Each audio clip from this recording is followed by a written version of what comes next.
خدا کے کلام میں سے ایک نئی سیریز جو ہے وہ ہم شروع کر رہے ہیں، اور یہ خدا کے کلام میں سے جو سیریز ہے یہ خداوند کے حضور میں آ کر اس کی عبادت کرنا اور اس کی پرستش کرنا جو ہے، تو ہم عبادت کے بارے میں سیکھیں گے کہ عبادت جو ہے وہ کیا ہے، اور عبادت جو ہے وہ کس طرح سے کی جا سکتی ہے، عبادت کا صحیح طریقہ کیا ہے، اور خدا کا کلام ہمیں اس کے بارے میں کیا جو ہے وہ سکھاتا ہے۔ تو عبادت جو ہے یہ ایک ایسا عمل ہے جس میں انسان کی کسی دوسرے کے لیے کیا تعظیم، کیا اس کے لیے اس کی عزت، اور کتنا وہ اس سے پیار کرتا ہے۔ جب یہ انسان کے اندر اس کے ہے تو اس کا اظہار جو ہے وہ عملی طور پر کیا جاتا ہے کہ وہ اس شخص کی کتنی عزت یا تعظیم کرتا ہے، اور اس کا اظہار جو ہے وہ عبادت ہے، اور اس عبادت جو ہے وہ اس شخص کے جو اندر کا اس کا انسان ہے، اس کی جو روحانی حالت ہے یہ اس کو ظاہر کرتا ہے۔ عبادت جو ہے یہ ضروری نہیں ہے کہ یہ صرف مسیحیوں کے لیے ہے، یا عبادت جو ہے یہ صرف ہم سمجھتے ہیں کہ ایماندار لوگ کر سکتے ہیں۔ تمام مذاہب جو ہیں ان کے اندر عبادت کا جو ہے وہ تصور پایا جاتا ہے، اور یہ صدیوں سے لوگ جو ہیں وہ اپنے اپنے معبود کی پرستش جو ہے اس کی عبادت کرتے آئے ہیں، اور وہ اپنے طریقے سے جو ہے، یا جس طریقے سے وہ اپنے معبود کا احترام یا اس کی عزت کرتے ہیں، یا جو کچھ اس کو سمجھتے ہیں، وہ اس طریقے سے اس کی عبادت جو ہے وہ کرتے ہیں۔ لیکن یاد رکھیں کہ خدا کا جو مین پرپز ہے وہ ہے کہ بنی نوع انسان جو ہے وہ اس کو جلال دیں اور اس کی عبادت کریں، اور خدا کا یہ مقصد جو ہے یہ ضروری نہیں ہے کہ انسانوں کو بنانے کے بعد وہ انسانوں سے اپنی پرستش جو ہے وہ کرا سکے، یا انسان اس کی عبادت کر سکیں۔ انسان جو ہے وہ مختلف طریقوں سے دوسرے خداؤں کو یا کسی دوسرے کو خدا سمجھ کر اس کی بھی عبادت جو ہے وہ کر سکتے ہیں، لیکن سچی عبادت جو ہے وہ آپ کے اندر سے اٹھتی ہے کہ میں کس کی پرستش کرتا ہوں، کس کو سجدہ کرتا ہوں، اور میرے لیے میرے دل کے اندر اس کے لیے کتنا احترام، کتنی تعظیم اور کتنی محبت ہے۔ تو لفظ عبادت جو ہے یہ عبرانی زبان کا لفظ عباد سے ہے، جس سے پھر یہ عربی زبان میں عبادہ، اور پھر عبادہ سے اردو زبان میں عبادت جو ہے یہ بن جاتا ہے۔ تو عبادت کا لفظی مطلب جو ہے وہ ویسے سجدہ کرنا ہے، یا کسی کی پرستش جو ہے وہ کرنا ہے، جس سے لفظ جو ہے وہ عبادہ کے بعد ایک دوسرا لفظ ہے عبودہ۔ لفظ عبودہ کا مطلب ہے خدمت کرنا، اور یہ دونوں لفظ جو ہے یہ ایک دوسرے کے بالکل نزدیک ہیں۔ جب ہم کہتے ہیں کہ عبادہ یا عبادت، تو یہ بھی ہماری خدمت ہی ہے خدا کے حضور میں آ کر، لیکن اس کے لیے لفظ عبودہ استعمال کیا گیا ہے عباد کی جگہ پہ، جس کا مطلب ہے خدمت کرنا۔ تو ہماری جو خدمت ہے وہ بھی دراصل مختلف طریقوں سے ہماری خدمت جو ہے وہ عبادت ہو سکتی ہے۔ جیسے اگر آپ یہ کرسیاں لگا رہے ہیں تو یہ آپ خدا کے حضور میں اس کی خدمت جب کرتے ہیں تو یہ بھی عبادت گنی جائے گی۔ اگر آپ خدا کے لیے یہ ساز بجا رہے ہیں، یا ساؤنڈ سسٹم، یا دوسرے اور کوئی کام کر رہے ہیں، تو یاد رکھیں کہ یہ بھی عبودہ ہے، جو کہ خدا کی عبادت کہلاتا ہے، اس کی خدمت کرنا۔ آپ نے دیکھا ہوگا کہ نئے عہد نامے میں آ کے لفظ جو ہے وہ خدمت گزاری بہت استعمال کیا گیا ہے۔ خدمت گزاری، تو خدمت گزاری کا کام کیا جائے سے مراد یہ ہے کہ ہم اس کی عبادت کے ساتھ اس میں شامل ہو سکیں۔ اب عبادت کے لیے 4 چیزیں جو ہیں وہ ضروری ہیں۔ پہلی چیز عبادت کے لیے ضروری ہے ایک معبود، جس کی عبادت کی جائے، جس کو آپ سمجھ رہے ہیں کہ یہ عبادت کرنے کے لائق ہے، اور آپ سمجھتے ہیں کہ یہ اس کے آگے میں جھک سکتا ہوں، اس کے آگے میں سجدہ کر سکتا ہوں، اور یہ میرا سب کچھ ہے۔ اور اس کے لیے دوسری ایک اور شخصیت کی ضرورت ہے، جو ہے عابد۔ عابد کا مطلب ہے عبادت کرنے والا۔ تو 2 چیزیں عبادت کے لیے پہلے ضروری ہیں، ایک معبود چاہیے اور ایک عابد چاہیے جو کہ عبادت کرنے والا ہے۔ اس کے بعد تیسری چیز ایک اور چاہیے، معبد، جسے ہم ٹیمپل کہتے ہیں یا ہم مندر کہتے ہیں، کہ وہ ہمیں چاہیے ایک ایسی جگہ جہاں پہ عبادت کی جا سکے، ایک ایسی جگہ میں چاہیے جہاں پہ عبادت کی جا سکے۔ اور چوتھی چیز جو ہے وہ ہے عبادت کے اندر جو سیٹنگ ہے وہ کیا ہے، ہمیں کون کون سی چیزیں عبادت کے لیے ضروری ہیں۔ پاسبل ہے کہ اس کے لیے ہمیں ایک جگہ کی بھی ضرورت ہو سکتی ہے، پاسبل ہے گیت گانے کے لیے ہمیں سازوں کی ضرورت ہو سکتی ہے، شاید ہمیں اگر مجمع زیادہ ہے یا لوگ زیادہ ہیں تو شاید ہمیں ساؤنڈ سسٹم کی ضرورت ہو سکتی ہے، لیکن اس کے علاوہ اور ایسی چیزیں ہیں جو کہ عبادت کے لیے ضروری ہیں، جو کہ جیسا میں نے پہلے آپ کو کہا ہے کہ ہمارا اندر کی جو محبت اور پیار ہے، ہمارا احترام جو ہے، ہم اس کو کس طریقے سے اس کو اپنے جسموں کے ذریعے سے ایکسپریس کر سکتے ہیں۔ اس میں آپ کا ہاتھ اٹھانا ہو سکتا ہے، تالیاں بجانا ہو سکتا ہے، گیت گانا ہو سکتا ہے، اونچی آواز میں دعا کرنا ہو سکتا ہے، یہ تمام چیزیں جو ہیں، جھکنا ہو سکتا ہے، گھٹنے ٹیک لینا ہو سکتا ہے، یہ تمام چیزیں جو ہیں یہ عبادت کی سیٹنگ کہلاتی ہیں۔ اور مختلف مذاہب کے اندر مختلف طریقے سے جو ہے ان تمام چیزوں کو جو ہے یہ استعمال کیا جاتا ہے۔ تو آلموسٹ تمام جتنے بھی مذاہب ہیں ان کے اندر عبادت کے لیے یہ چاروں چیزیں جو ہیں یہ ضروری ہیں، ایک معبود، عابد، معبد اور عبادت کا ایک سسٹم یا طریقہ کار جو ہے وہ مختلف مذاہب مختلف طریقے سے اس کو استعمال کرتے ہیں۔ لیکن جب ہم خدا کے کلام کے اندر سے ہم دیکھتے ہیں کہ خدا کے کلام کے اندر عبادت جو ہے وہ کیا ہے اور اس کا کیا مطلب ہے، اور ہمارے لیے آج جو عبادت ہم کرتے ہیں ہم اس کو کیسے کرنا چاہیے، اس کا کیا طریقہ کار ہے، کیا ہم بائبل کے اکارڈنگ جو ہے وہ ہم عبادت کر رہے ہیں یا نہیں کر رہے ہیں۔ تو میں کوشش کروں گا کہ سب سے پہلے ہم عبادت کے کا مطلب ہم سمجھ سکیں، اور پرانے عہد نامے میں دیکھیں کہ کس طرح سے عبادت شروع کی گئی، اور پھر کس طرح سے عبادت جو ہے اس کے لیے سیٹنگ تھی پرانے عہد نامے میں، اور پھر نئے عہد نامے میں آ کر مسیحوں کے لیے جو ہے وہ کس طرح سے عبادت کا طریقہ کار ہے، اور نئے عہد نامہ میں اس کے بارے میں کیا سکھاتا ہے، اور آخر میں ہم دیکھیں گے کہ عبادت کرنے سے ہمیں حاصل کیا ہوتا ہے، کیا عبادت کرنے کا کوئی فائدہ ہے، یا صرف ہم خدا کی پرستش کرتے ہیں، اس کو تعظیم عزت دیتے ہیں اور ختم۔ تو ہم سیکھیں گے آخر میں کہ آخر عبادت کرنے کا ہماری زندگیوں کے اندر جو ہے وہ اس کا کیا فائدہ ہو سکتا ہے، کس طرح سے ہم خدا سے عبادت کے وسیلہ سے برکت پا سکتے ہیں۔ اب پہلی چیز یہ ہے کہ عبادت جو ہے وہ جیسا کہ میں نے پہلے آپ کو یہ بات کہی ہے کہ یہ آپ کے دل کی ایک حالت ہے، ایک کیفیت ہے، یہ کوئی ایکشن نہیں ہے یا یہ کوئی ایکٹ نہیں ہے کہ آپ کر سکیں، بلکہ یہ عبادت کہیں آپ کے اندر سے، آپ کی روح کے اندر سے یہ باہر آتی ہے۔ اور عبادت جو ہے یہ اگر آپ خدا کے گھر میں آ رہے ہیں تو یہ آپ کی روحانی حالت کو جو ہے وہ ظاہر کرتا ہے۔ اگر آپ خدا کو عزت اور تعظیم دیتے ہیں اور اس سے پیار کرتے ہیں تو پھر آپ اس کی عبادت کرنے کے لیے آئیں گے۔ اور اگر آپ صرف ایک نامی مسیح ہیں اور آپ کے دل میں خدا کے لیے کوئی تعظیم اور اس کی عزت نہیں ہے، اور آپ سمجھتے ہیں کہ خدا جو ہے وہ کسی بھی اس کی کوئی قدر و قیمت نہیں ہے، میرے کام جو ہے وہ خدا سے زیادہ اہمیت رکھتے ہیں، میرا سونا جو ہے وہ خدا سے زیادہ اہمیت رکھتا ہے، شاید میرا آج نیند لینا جو ہے وہ زیادہ امپورٹنٹ ہے، یا آج میں نے کسی جگہ پہ گھومنے پھرنے کے لیے مال میں جانا ہے، وہ میرے لیے خدا سے زیادہ ضروری ہے۔ تو یاد رکھیں کہ اگر آپ خدا کو ریجیکٹ کر دیتے ہیں اور اپنی زندگی کو آپ پہلے رکھتے ہیں تو آپ کے دل میں خدا کے لیے کوئی عزت، کوئی احترام اور اس کا پیار نہیں ہے۔ یہ آپ کے روحانی حالت کو ظاہر کرتی ہے۔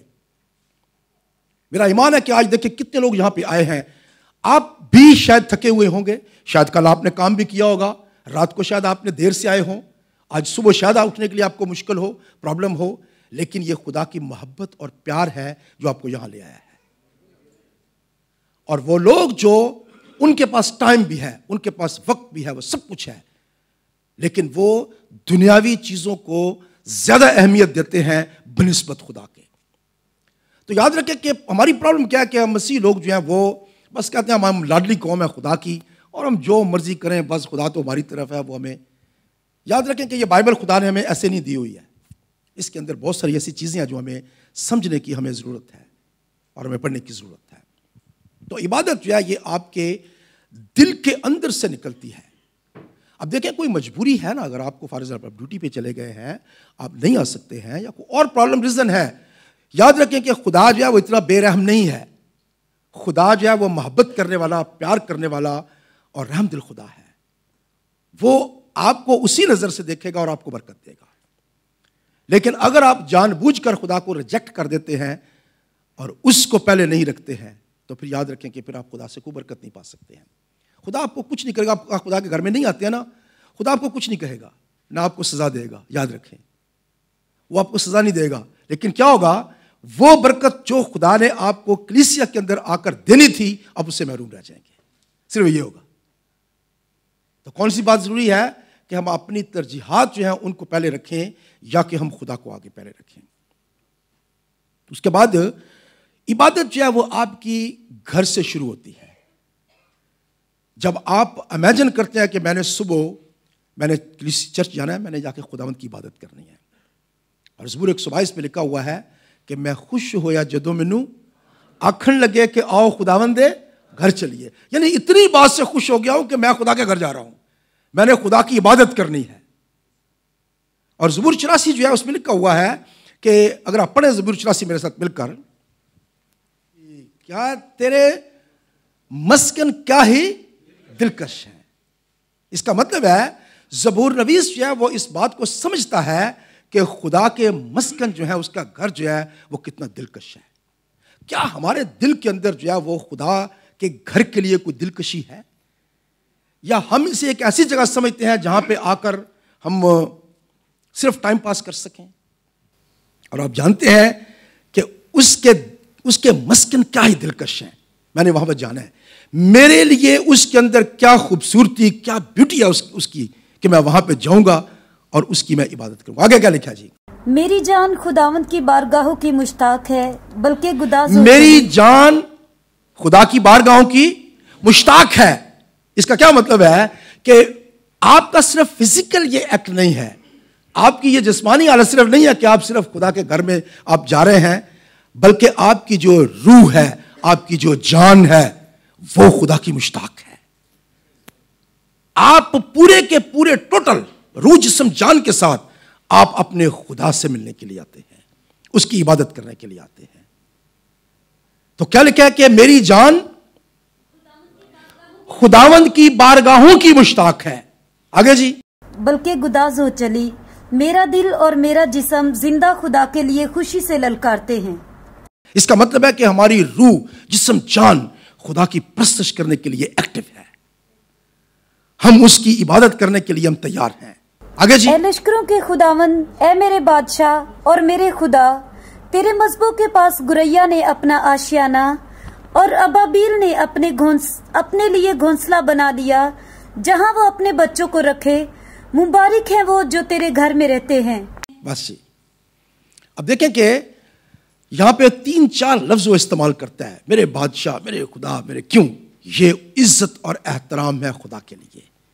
اور پھر وہ مثال کس کی دیتا ہے کہ چڑیا جو ہے وہ بھی تیرے مذبح کے اندر آ کر اپنا گھونسلہ بناتی ہیں تاکہ اپنے بچوں کو وہاں پہ رکھیں تاکہ وہ تیرے گھر میں رہیں. کتنا مشتاق ہوں میں تیرے گھر میں رہنے کے لیے.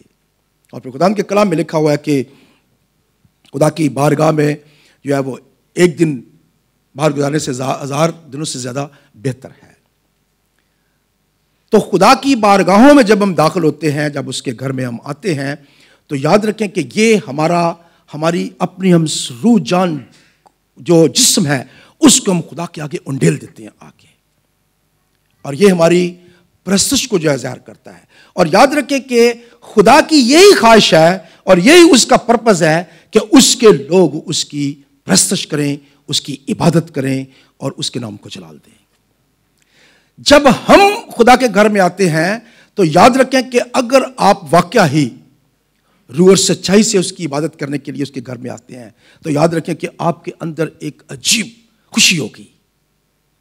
جب آپ یہاں سے جائیں گے تو آپ افسردہ نہیں جائیں گے، بلکہ آپ کے اندر ایک روحانی خوشی جو ہے وہ بھر جاتی ہے۔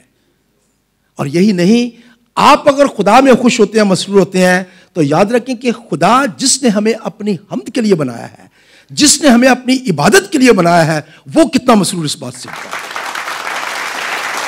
پریز گاڈ۔ کیونکہ خدا کا جو پرپس ہے ہمیں بنانے کے لیے، جب وہ پرپس پورا ہوتا ہے تو یقیناً خدا جو ہے وہ ہمیں مسرور ہوتا ہے اور خوش ہوتا ہے۔ بائبل کہتی ہے کہ وہ ایسے ہم سے مسرور ہوتا ہے، خوش ہوتا ہے کہ جیسے دولہا اور دلہن جو ہیں وہ آپس میں خوش ہوتے ہیں۔ اس طرح سے خدا جو ہے وہ ہمارے اندر جو ہے وہ خوشی کرتا ہے، مسرور ہوتا ہے ہمارے اندر۔ تو ہماری عبادت جو ہے، یاد رکھیں کہ یہ خدا کا سپریم پرپس ہے، اس کا سب سے بڑا مقصد یہ ہے کہ اس کے لوگ اس کی عبادت کریں۔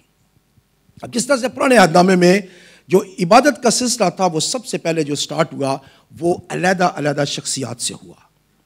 خدا نے پہلے ابراہیم کو چنا، اس نے خداوند کو سجدہ کیا، اس نے خداوند کی عبادت کی۔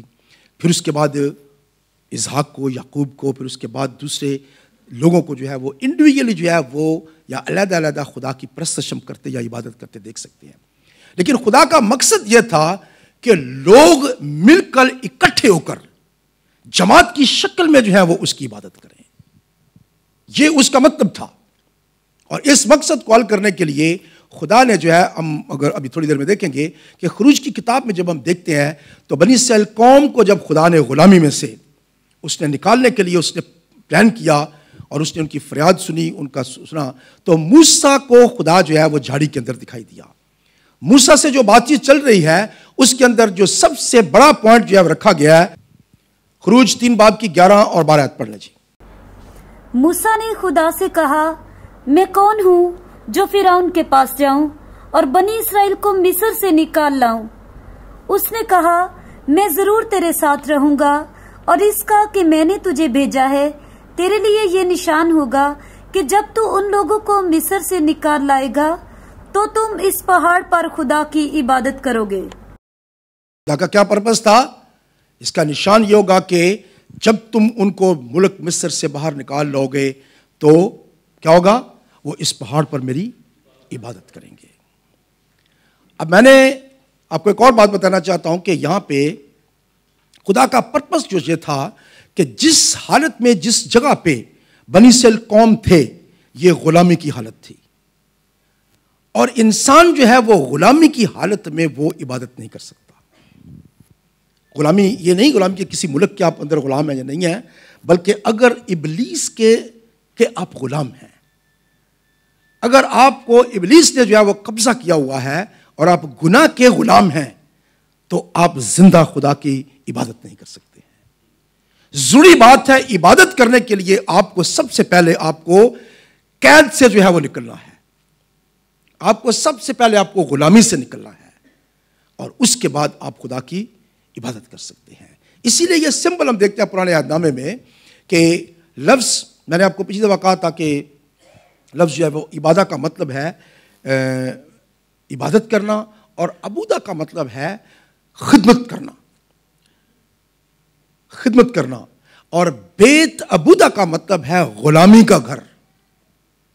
بیت عبودہ کا مطلب ہے غلامی کا گھر، اور خدا کا سب سے بڑا مقصد یہ تھا کہ وہ ان کو غلامی کے گھر سے آزاد کر کے ان کو عبادہ میں لے کر آئے جہاں پہ وہ اس کی عبادت کر سکیں۔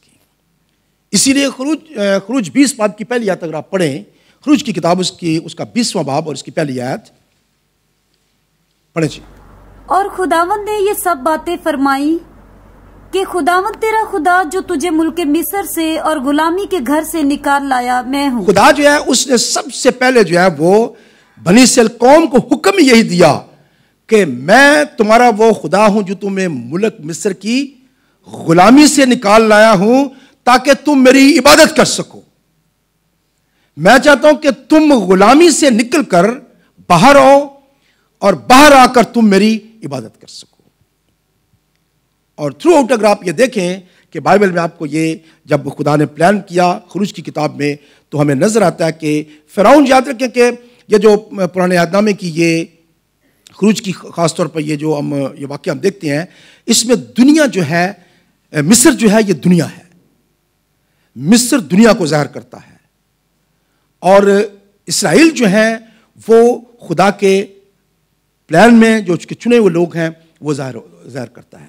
فرعون جو ہے وہ ابلیس کو ظاہر کرتا ہے۔ اور اسی طرح سے ہم دیکھتے ہیں کہ پرانے عہد نامے میں خدا کے لوگ دنیا کے اندر ابلیس کے قبضہ میں تھے، اور خدا ان کو ابلیس کے قبضہ سے چھڑا کر دنیا سے نکال کر ان کو اپنی عبادت کے لیے علیحدہ کر لے جانا چاہتا تھا۔ اب کیوں خدا جو ہے وہ اس بات پہ بضد تھا؟ کیا وہیں پہ عبادت نہیں کر سکتے تھے؟ کہتے ہیں ٹھیک ہے یہیں پہ کوئی جگہ بنا لو اپنے لیے اور میری عبادت کرو۔ لیکن کیوں خدا کہتا ہے نہیں، میں تمہیں غلامی کے گھر سے نکالنا چاہتا ہوں اور تمہیں ایک ایسی جگہ پہ لے کر چاہتا ہوں جہاں پہ تم آزادانہ میری عبادت کر سکو۔ اور اس مقصد کے لیے خدا نے 10 آفات جو ہیں اس نے مصر پر بھیجی، اور ہر دفعہ فرعون جو ہے وہ اس بات پر بضد رہا کہ میں ان لوگوں کو نہیں جانے دوں گا۔ اگر آپ میرے ساتھ دیکھیں خروج کی کتاب اور اس کی 8ویں باب کی پہلی آیت پڑھیں گے جی۔ پھر خداوند نے موسیٰ سے کہا کہ فرعون کے پاس جا اور اس سے کہ خداوند یوں فرماتا ہے کہ میرے لوگوں کو جانے دے تاکہ وہ میری عبادت کریں۔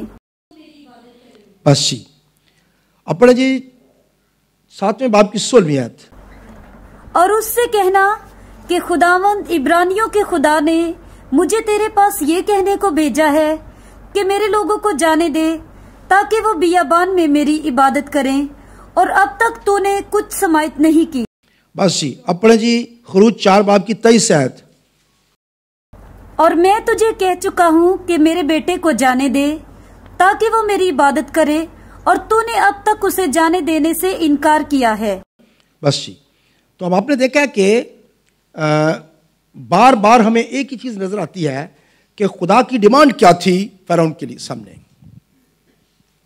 وہ موسیٰ کے ذریعہ سے جو ہے وہ بار بار ایک پیغام جو ہے وہ فرعون کو دیتا ہے، میرے لوگوں کو جانے دے تاکہ یہ میری عبادت کریں۔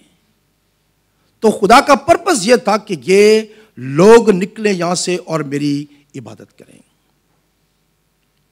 اور فرعون جو ہے اس نے کافی تگ و دو کرنے کے بعد اس نے 2-3 اس کے پرپوزل جو ہے وہ رکھی ہیں۔ تمام آفات کے بعد اس نے، اگر خروج کی کتاب اس کے 10ویں باب میں آپ دیکھیں تو اس نے کچھ پرپوزل اس کو دی ہیں۔ میں چاہتا ہوں کہ ہم دیکھیں خروج 10 باب اور اس کی پڑھیں جی 8ویں آیت سے پڑھیں گے۔ تب موسیٰ اور ہارون فرعون کے پاس پھر بلا لیے گئے، اور اس نے ان کو کہا کہ جاؤ اور خداوند اپنے خدا کی عبادت کرو، پر وہ کون کون ہیں جو جائیں گے؟ موسیٰ نے کہا ہم اپنے جوانوں اور بڈھوں اور اپنے بیٹوں اور بیٹیوں اور اپنی بھیڑ بکریوں اور اپنے گائے بیلوں سمیت جائیں گے، کیونکہ ہم کو اپنے خدا کی عید کرنی ہے۔ بس اب یہ کہ فرعون جو ہے وہ پرپوزل دے رہا ہے، کہتا ہے کہ ٹھیک ہے بڑی وفات جب آ گئی ہیں تو ٹھیک ہے تم عبادت کرنے کے لیے چلے جاؤ، لیکن مجھے یہ بتاؤ کہ جائے گا کون کون جائے گا؟ اور موسیٰ کا کیا جواب ہے؟ ہمارے جوان، ہمارے بڈھے، ہمارے بچے، ہمارے جانور، ہر چیز جو ہے وہ یہاں سے جائے گی عبادت کے لیے۔ وہ کہتا ہے کہ ہم سب کے سب جائیں گے، کوئی بھی چیز پیچھے نہیں رہے گی۔ آگے پڑھیں جی کیا لکھا ہے؟ موسیٰ نے کہا ہم اپنے جوانوں اور بڈھوں اور اپنے بیٹوں اور بیٹیوں اور اپنی بھیڑ بکریوں اور اپنے گائے بیلوں سمیت جائیں گے، کیونکہ ہم کو اپنے خدا کی عید کرنی ہے۔ تب اس نے ان کو کہا کہ خداوند ہی تمہارے ساتھ رہے، میں تو ضرور ہی تم کو بچوں سمیت جانے دوں گا، خبردار ہو جاؤ، اس میں تمہاری خرابی ہے، نہیں ایسا نہیں ہونے پائے گا، سو تم مرد ہی مرد جا کر خداوند کی عبادت کرو، کیونکہ تم یہی چاہتے تھے۔ اور وہ فرعون کے پاس سے نکال دیے گئے۔ کیا پرپوزل ہے جی ابلیس کی؟ ابلیس کی پرپوزل ہے کہ مرد ہی مرد جو ہے وہ عبادت کر کے کرنے چلے جائیں۔ ہماری پرپوزل یہ دیتا ہے ابلیس، آگے دیتا ہے کہ بچوں کو رہنے دو، بیویاں کہتی ہیں میں نے تو جانا نہیں، میری طبیعت ہی خراب ہے آج۔ تو آپ ہوئے ہیں عبادت کر رہے ہیں. آپ یاد کریں کہ خدا چاہتا ہے کہ ہم سب کے سب اس کی، بوڑھے، بچے، جوان، ہر ایک خدا کی عبادت کرنے کے لیے جائے. ابلیس پرپوز کرتا ہے، وہ کہتا ہے کہ مرد چلے جائیں، کوئی بات نہیں ہے، آپ اپنی فیملیز کو رہنے دیں. فیملی کا کیا وہاں پہ کام ہے؟ فیملی کو ضرور عبادت کرنے جانا ہے، بچوں نے ضرور جانا ہے وہاں. بچے کیا بات کریں گے وہاں پہ؟ بچے کیا کریں گے وہاں جا کے؟ بوڑھے کیا کریں گے وہاں پہ جا کے؟ ویسے تو ہم یہ کوشش کرتے ہیں کہ جوان بھی نہ آئے، بوڑھے چلے جائیں تو اچھا ہے نا. تو یاد رکھیں کہ ابلیس جو ہے وہ ہماری عبادت کے اندر جو ہے وہ خلل ڈالتا ہے، اور سب سے پہلے وہ کوشش کرتا ہے کہ ہم پورے خاندان کے ساتھ ہم خدا کی عبادت نہ کر سکیں. اس کے بعد تھوڑی دیر بعد جا کے اس نے ایک اور پرپوزل اس نے دے دی. 10واں باب، خروج 10 باب، اس کی 24ویں آیت میں. تب فرعون نے موسیٰ کو بلوا کر کہا کہ تم جاؤ اور خداوند کی عبادت کرو، فقط اپنی بھیڑ بکریوں اور گائے بیلوں کو یہی چھوڑ جاؤ. بس جی، اب اس نے ایک اور پرپوزل دے دیا ہے. اب کیا کہتا ہے کہ اپنے گائے بیل بھیڑ بکریوں کی جتنی بھی یہ سب چھوڑ جو ادھر ہی.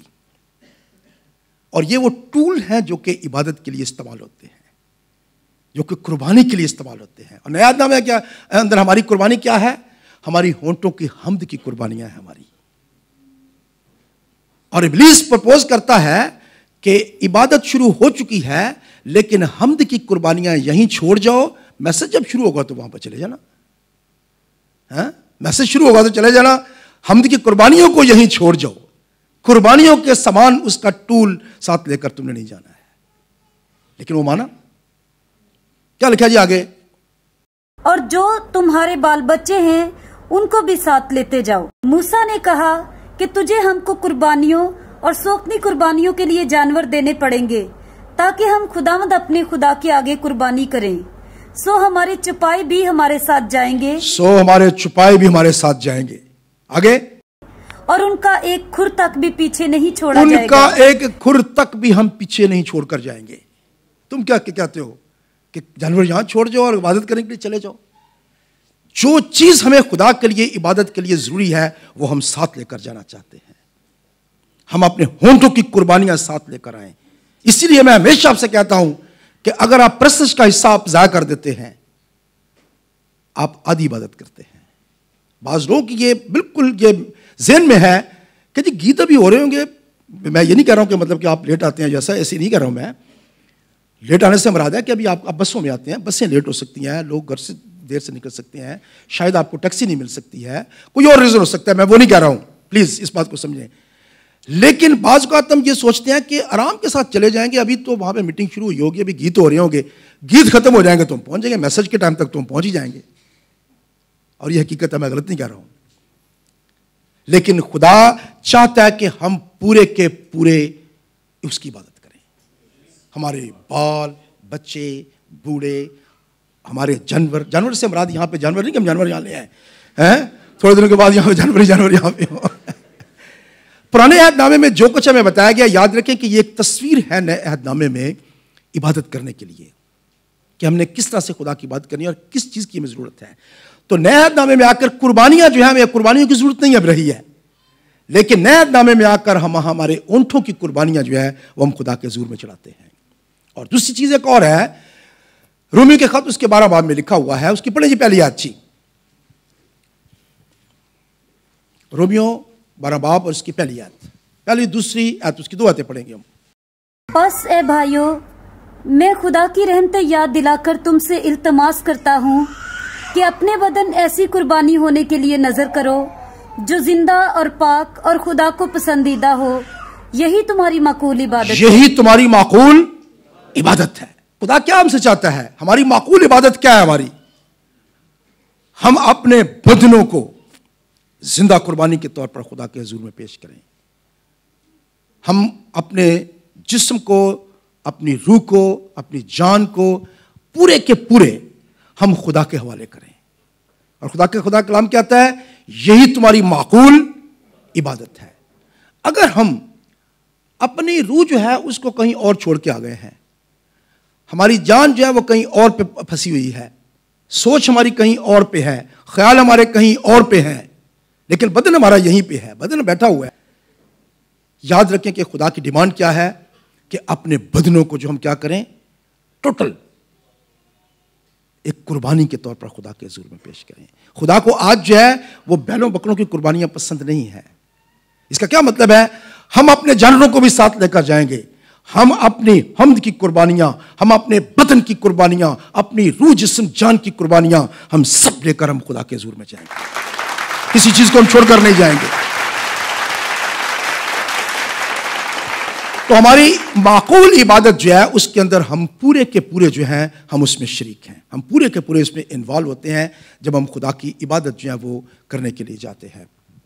اس کے بعد نیکسٹ بات یہ ہے کہ اب ہم عبادت کی بات تو ہو گئی کہ عبادت ہم کرتے ہیں، لیکن عبادت جو ہے وہ کس کی جائے؟ اس خدا کو ہم کیسے جان سکتے ہیں کہ وہ ہم کس خدا کی پرستش کر رہے ہیں؟ تو یاد رکھیں کہ خدا جو ہے وہ ہم سے چھپا ہوا ہے، ہم کو نظر نہیں آتا ہے۔ آتا نظر ہم کو؟ خدا ہم کو نظر نہیں آتا ہے، اور ہم سمجھتے ہیں کہ خدا جو ہے ہم اس تک پہنچ نہیں سکتے ہیں، نہ اس تک ہماری رسائی ہے۔ اور شاید ہم یہ بھی سمجھتے ہیں کہ خدا جو ہے وہ ایک ایسی چیز ہے جو کہ ہم اگر کوشش بھی کریں تو ہم اس تک نہ پہنچ پائیں۔ لیکن یاد رکھیں کہ یہی خدا جو ہے جس کو ہم سمجھتے ہیں کہ یہ ہماری پہنچ سے، ہماری رسائی سے یہ دور ہے یا باہر ہے، یہ خدا جو ہے اس کی خواہش یہ ہے کہ وہ اپنا آپ اپنے لوگوں پر ظاہر کرے، ان کو بتائے کہ وہ کون ہے، وہ کیا کر سکتا ہے اور کیا اس کی قدرت ہے، اور پھر لوگ یہ سمجھ کر جو ہے اور یہ جان کر اس کی عبادت کریں۔ تو خدا کا پہلا پرپس یہ ہے کہ ہم عبادت کرتے ہیں، لیکن کس کی ہم کرتے ہیں؟ وہ خدا ہے کون؟ تو سب سے پہلے خدا یہ چاہتا ہے کہ وہ اپنا آپ ہم پر ظاہر کرے، وہ یہ بتائے کہ وہ ہے کون۔ یاد رکھیں کہ جتنا ہم خدا کو جانتے جائیں گے، جتنا خدا کو ہم گہرے طریقے سے جانیں گے، اتنے اچھے طریقے سے ہم اس کی پرستش کریں گے، اتنے اچھے طریقے سے اور تعظیم اور عزت کے ساتھ ہم اس کی عبادت کریں گے۔ اگر ہم خدا سے ناواقف ہیں، ہم یہ جانتے ہیں کہ بس خدا ہے، لیکن ہمیں یہ پتہ نہیں کہ وہ کیا ہے، کہاں رہتا ہے، اس کی خاصیت کیا ہے، اس کا کردار کیا ہے، کچھ نہیں جانتے ہیں، تو یاد رکھیں کہ آپ اسی لحاظ سے اس کی پرستش بھی ٹھیک نہیں کر سکتے ہیں، اس کی عبادت نہیں کر سکتے ہیں ٹھیک۔ تو خدا جو ہے وہ سب سے پہلے ہمیں خدا کو جاننے کی ضرورت ہے کہ خدا ہے کون جس کی ہم پرستش کرتے ہیں، کون سا خدا جس کی ہم عبادت کرتے ہیں۔ اور جب آپ اس خدا کو جان جائیں گے تو پھر آپ اسی طریقے سے آپ خدا کی عبادت بھی کریں گے۔ اب اس خدا کو جاننے کے لیے ہمیں کس چیز کی ضرورت ہے کہ ہم اس خدا کو جان سکیں؟ اس خدا کو جاننے کے لیے یہ ہمیں ضرورت ہے خدا کے اس کلام کی، جو کہ بتا سکتا ہے کہ خدا کون ہے۔ اس بائبل کے اندر پہلا لفظ کون سا ہے؟ کیا ہے؟ پہلا لفظ کون سا ہے؟ خدا۔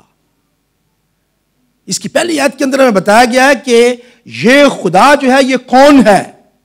یہ وہ خدا ہے جس نے زمین اور آسمان کو پیدا کیا۔ یہ کتاب جو ہے یہ اس خدا کے بارے میں بتاتی ہے جو کہ زمین اور آسمان کو خلق کرنے والا خدا ہے، جس نے اس دنیا کے اندر ہر جانور کو، پرندے کو، درختوں کو، جڑی بوٹیوں کو، ہر چیز کو اس نے بنایا ہے۔ اور یہ بائبل یہ بھی بتاتی ہے کہ اس نے ہمیں بھی اپنی صورت اور شبیہ پر جو ہے وہ بنایا ہے۔ اور اس کی باقی جو کتاب ہے یہ پوری کی پوری جو ہے یہ خدا کے کردار، اس کے کریکٹر اور اس کے بارے میں بتاتی ہے۔ اگر آپ خدا کو جاننا چاہتے ہیں، اگر آپ یہ بائبل نہیں پڑھتے ہیں یا اس کے بارے میں سنتے نہیں ہیں اور سیکھتے نہیں ہیں، تو آپ خدا کو کیسے جان سکیں گے؟ یاد رکھیں کہ جتنا آپ خدا کو جانتے جائیں گے، جتنا خدا کو گہرے طریقے سے آپ سمجھتے جائیں گے، اتنی زیادہ آپ کی عبادت جو ہے وہ پر مطلب، پر فضل اور بامقصد ہوتی جائے گی، اتنی زیادہ آپ خدا کی اچھے طریقے سے جو ہے عزت اور احترام اس کی عبادت کر سکیں گے۔ تو آج ہم سب سے پہلے یہ بات خدا کے کلام میں سے سیکھتے ہیں کہ عبادت جو ہے وہ ہے کیا اور کس کی ہم عبادت کرتے ہیں۔ اب خدا نے جب بنی اسرائیل قوم کو جب ملک مصر سے نکالا تو سب سے پہلے اس نے ان کو جب بلایا تو اس نے ان کو کوہ سینا پر اس نے بلایا. اس نے کہا کہ کوہ سینا پر سب جمع ہو جائیں اور کل میں تم لوگوں کو اپنا آپ دکھاؤں گا. اور خدا نے حکم دیا موسیٰ کی نسبت کہ تمام جتنی بھی بنی اسرائیل قوم ہے وہ ساری کی ساری پہاڑ کے دامن میں جو ہے وہ جمع ہو جائیں. یہاں پہ ہمیں سمجھ آتی ہے کہ خدا جو ہے اس کی خواہش یہ ہے کہ لوگ مل کر جماعت کے طور پر اس کی عبادت کریں اور اس کی پرستش کریں. تو خدا نے ان کو جب بلایا تو کیا حالت تھی وہاں پہ؟ خدا ان کے کلام میں لکھا ہے کہ وہ پہاڑ جو ہے وہ آگ سے دہک رہا تھا اور اس کے اوپر نرسنگے کی آواز، شور، اور اس کے اندر بجلیاں چمک رہی تھی، کڑک رہی تھی وہاں پہ، اور اتنا ہیبت ناک نظارہ تھا کہ موسیٰ بھی ڈر گیا. وہ کہنے لگا کہ یہ تو بھی میری سمجھ سے باہر ہے. اور جتنے بھی لوگ تھے سب نے یہ کہا کہ بھی ایسے خدا کی تو ہی پرستش کیا کر، ہمیں ایسا خدا نہیں چاہیے، ہم اس خدا کی پرستش نہیں کر سکتے ہیں. تو یہاں پہ خدا نے بنی اسرائیل قوم کو یہ دکھایا کہ وہ کون سا خدا ہے جس کی وہ عبادت کرتے ہیں، جس کی وہ پرستش کرتے ہیں. اور اب بعد میں ہم سیکھیں گے کہ خدا نے اس کو دھیرے دھیرے جو ہے کس طرح سے اس نے اس کو تبدیل کیا اور کس طرح سے بنی اسرائیل قوم اس کی عبادت اور پرستش کرتے رہے. اور آخر کار ہم یہ دیکھیں گے کہ کس طرح سے یہ پرانے عہد نامے کے خیمہ اجتماع کے بعد پھر ہیکل کے بعد عبادت خانے، اور عبادت خانے کے بعد چرچ جو ہے یا کلیسیا جو ہے یہ کس طرح سے کنٹینیوسلی اس مقصد کے لیے بنائی گئی تاکہ ہم خدا کی عبادت کر سکیں. یہ خدا کا ٹوٹل مقصد ہم دیکھ سکتے ہیں کہ عبادت خدا نے شروع کی وہاں پہ کوہ سینا کے پہاڑ سے، جہاں پہ جماعت کے طور پر اس نے لوگوں کو اپنا آپ دکھایا. اور اس کے بعد فوراً بعد اس کے یہ ہونے کے فوراً بعد خدا نے، لوگوں نے کہا کہ ہم ایسے خدا کو نہیں دیکھ سکتے ہیں. اور پھر خدا نے امیڈیٹلی جو ہے موسیٰ کو حکم دیا کہ تم ایک کام کرو کہ میرے لیے ایک مسکن بناؤ، میرے لیے ایک مسکن بناؤ، اور میں اس کے اندر جو ہے یہاں پہ رہوں گا، اور اس طرح سے لوگ میری جو ہے وہ عبادت کر سکیں گے. جہاں پہ خیمہ اجتماع کو بنانے کا سسٹم جو ہے وہ سٹارٹ کیا گیا اور خیمہ اجتماع کو بنانے کے لیے مقرر کیا گیا کہ وہ بنایا جائے. تو یاد رکھیں کہ خیمہ اجتماع جو ہے یہ ابتدائی، آپ سمجھ سکتے ہیں کہ لوگوں کی عبادت کرنے کا جو ہے طریقہ کار خدا نے مقرر کیا. اور ہم دیکھیں گے خدا کے کلام میں سے کہ کس طرح سے خیمہ اجتماع جو ہے یہ ٹوٹل جو ہے یہ نئے عہد نامے کی طرف جو ہے اشارہ کرتا ہے، جہاں پہ اس کا ہاتھا جو تھا وہ ظاہر کرتا تھا کلیسیا کو. اور اس کے اندر جو پہلا دروازہ تھا، یہ دروازہ نہیں تھا بلکہ 4 پردے تھے، جو اس بات کو ظاہر کرتا ہے کہ کلیسیا کے اندر داخل ہونے کے لیے کسی بھی تالے کی ضرورت نہیں ہے، چابی کی ضرورت نہیں ہے، بلکہ یہ ہر ایک کے لیے کھلا ہے. اور اس کے فوراً بعد ہمیں سب سے پہلی چیز جو نظر آتی تھی وہ تھی وہاں پہ اس کا مذبح، قربان گاہ نظر آتی تھی جس کے اوپر قربانیاں چڑھائی جاتی تھیں. اس کا مطلب ہے کہ کلیسیا میں داخل ہوتے ہمارا سب سے پہلے واسطہ کس سے پڑتا ہے؟ صلیب سے واسطہ پڑتا ہے. اس کے بعد اگلا تھا کہ پانی کا حوض جس میں کان جو ہے وہ ہاتھ اور پاؤں دھوتے تھے، جو اس بات کو ظاہر کرتا تھا کہ یہ بپتسمے کو ظاہر کرتا تھا کہ ہماری زندگی کی پاکیزگی کے بعد ہم آگے جاتے ہیں. اور آگے جا کر پاک مکان کے اندر جو ہے 2 چیزیں جو ہم دیکھ سکتے تھے. ایک طرف جو ہے وہ روٹیاں تھیں، نظر کی روٹیاں، اور دوسری طرف جو ہے شمع دان ہوتا تھا. اور اس کے بعد پاک ترین مکان کے باہر ایک قربان گاہ تھی جسے بخور جس کے اوپر جلایا جاتا تھا. یہ تمام چیزیں جو یاد رکھیں کہ یہ خدا یسوع مسیح کی طرف جو ہے اشارہ کرتی ہیں. زندگی کی روٹی میں ہوں، اور پھر دنیا کا نور میں ہوں، اور پھر آگے جا کر دعا کے وسیلہ سے خدا کی حضوری میں جانا، اور پھر پاک ترین مکان کے اندر جو کروبی بنائے گئے تھے، عہد کا صندوق بنایا گیا تھا، اس کے اندر جو چیزیں رکھی گئی تھیں وہ ساری کی ساری جو ہیں وہ نئے عہد نامے کی عبادت کی طرف جو ہے وہ اشارہ کرتی تھیں. اور اس یہاں پہ عبادت کے لیے صرف جو ہے وہ کہن جو ہے وہ خاص جگہ تک جا سکتے تھے. اس کے بعد پاک ترین مکان میں سردار کہن صرف سال میں 1 دفعہ جا سکتا تھا، لیکن باقی پوری قوم جو ہے وہ خیمہ اجتماع کے باہر کھڑی ہو کر جو ہے وہ جمع ہو کر جو ہے وہ خدا کی عبادت کرتے تھے. اور جب خدا کا ابر اور خدا کا جلال خیمہ اجتماع کے اوپر آ کے ٹھہر جاتا تھا تو پوری بنی اسرائیل قوم جو ہے وہاں پہ جمع ہو جاتی تھی اور خدا کی عبادت جو ہے وہ کرتے تھے. پریز گاڈ. تو ہم سیکھیں گے آنے والے دنوں میں کہ کس طرح سے ہماری عبادت جو ہے اس کا پرپس کیا ہے اور کس طرح سے ہم عبادت کو جو ہے ایک مؤثر عبادت جو ہے وہ ہم بنا سکتے ہیں. خدا ہم